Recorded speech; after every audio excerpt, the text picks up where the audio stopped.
Mercoledì 29 gennaio, San Costanzo, è il 29esimo giorno dall'inizio dell'anno, ne mancano 337 al termine.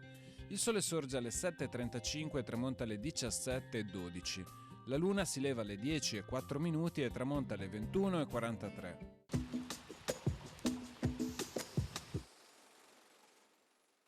Aperto un consolato veneziano nel lontano Siam. Con esso e con la Cambogia, Venezia intrattiene un grande commercio di legname pregiato, in particolar modo il Calembek e l'aloe, il cui profumo era particolarmente apprezzato. In cambio venivano dati schiavi e stoffe di lana.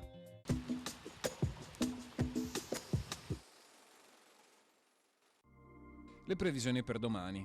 Cielo sereno o poco nuvoloso per nubi alte, con maggiori annuvolamenti nella seconda parte della giornata. Probabili foschie e locali nebbie sulle zone centrali ed orientali della pianura durante le ore più fredde.